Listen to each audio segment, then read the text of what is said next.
বিখ্যাত ইংরেজ কবি জন মিল্টন এটি কথা বলেছেন যে মনের একটি জায়গা আছে যেখানে মন নিজেকে স্বর্গকে নরকে এবং নরককে স্বর্গে পরিণত করতে পারে। অর্থাৎ মনের একটি জায়গা আছে যেখানে মন চাইলে নিজেকে স্বর্গ থেকে তাকে নরকে পরিণত করতে পারে, নরক থেকে তাকে স্বর্গে পরিণত করতে পারে। তার মানে বোঝা যায় স্বর্গ নরকের যে কনসেপ্টটা সেটি কিন্তু আমাদের মনের মধ্যে সীমাবদ্ধ। তার মানে এই মনটাকে যদি আপনি একটি প্রপারলি গাইড আপ করতে পারেন তাহলে কিন্তু আপনি নরককে স্বর্গে পরিণত করতে পারবেন, স্বর্গকে নরকে পরিণত করতে পারবেন। হাতে গোনা ৩-৪টে উদাহরণ দিব, বেশি না, প্রমাণের জন্য। প্রথমে আলোচনা করব যে আত্মতুষ্টি। যদি আপনার মধ্যে আত্মতুষ্টি থাকে, আপনার মন যদি আত্মতুষ্টি নিয়ে খুশি থাকে, তাহলে আপনি স্বর্গ পেয়ে গেলেন। আপনি আপনার চাহিদাকে সীমিত করে ফেলেন, আপনি আপনার চাওয়া পাওয়াকে সীমিত করে ফেলেন। যদি এতে আপনার মন খুশি থাকে তাহলে কিন্তু আপনি স্বর্গের স্বাদটা পেয়ে গেলেন।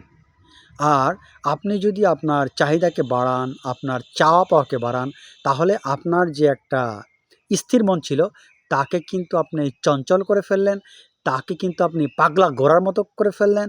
আপনি এই মুহূর্তে আপনার স্বর্গের যেটা স্বাদ ছিল তাকে আপনি নরকে কনভার্ট করে ফেললেন। আবার দেখেন, আপনি যদি দেখেন মানুষকে সাহায্য করলে আপনি মনে ব্যথা পান, ভালো লাগে না, মানুষকে আপ্যায়ন করলে আপনার ভালো লাগে না, মানুষকে উপদেশ দিতে আপনার ভালো লাগে না, এগুলো সব নরক যন্ত্রণা। আবার আপনি যদি এটা জানেন যে মানুষের জীবনের প্রকৃত অর্থ হচ্ছে মানুষের কল্যাণ করা, তার উপকার করা, মানুষকে সাহায্য করা, এবং আপনি যখন এই সকল সৎ কাজে নিজেকে আনন্দিত অবস্থায় পাবেন, আপনি যদি দেখেন সৎ কাজ করলে আমার আনন্দ হয়, তাহলে ওই অবস্থায় আপনার জায়গায় নরক ছিল সেটা স্বর্গে পরিণত হয়ে গেল। তার মানে মাইন্ড সেটআপটা সবচেয়ে গুরুত্বপূর্ণ। যে সকল কাজে আপনি ব্যথা পান সেটাকে অ্যানালাইজ করেন, এই ব্যথা পাওয়াটা আপনার জন্য যুক্তিসঙ্গত নাকি অযৌক্তিক। যদি অযৌক্তিক হয় আপনি আপনার অভ্যাসকে পরিবর্তন করুন, আপনার মনটা খুব সুন্দর হবে, আপনি শান্তি খুঁজে পাবেন।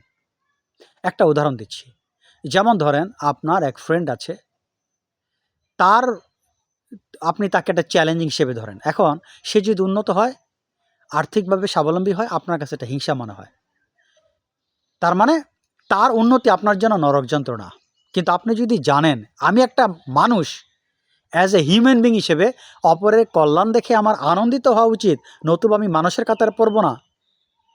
তার দুঃখে আমার দুঃখিত হওয়া উচিত, তার সুখে আমার সুখী হওয়া উচিত। তাহলে দেখবেন সে যখন আনন্দিত হয়, সে যখন আর্থিকভাবে স্বাবলম্বী হয়, তখন কিন্তু আপনার মনে শান্তি আসবে। তখন ওই জায়গায় নরক ছিল সেটা কিন্তু স্বর্গ হয়ে গেল। প্রতিটা জিনিসের জাস্ট আপনি ভিউটাকে চেঞ্জ করে ফেলেন, শান্তি আসবে। সমাজ অনেক লোক আছে কোটি কোটি টাকার মালিক, মনে শান্তি নেই, কেননা তাদের আরও প্রয়োজন।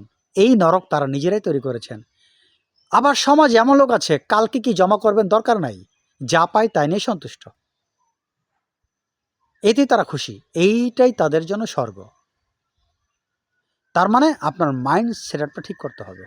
আমি অনেক লোক দেখেছি যারা কখনো ফিউচার নিয়ে চিন্তা করে না, যে মহান আল্লাহ তাআলাই আমার জন্য যথেষ্ট। দেখেন তাদের শান্তি কতটুকু। আমরা অযথা আমাদের ভবিষ্যৎ নিয়ে বেশি চিন্তা করি, অ্যাজ এ রেজাল্ট আমরা কিন্তু শান্তি খুঁজে পাই না। সো মাইন্ডটাকে ভালো করে সেট আপ করতে হবে। ছোট পরিসরে আজকে এখানেই শেষ করছি। আল্লাহ হাফেজ।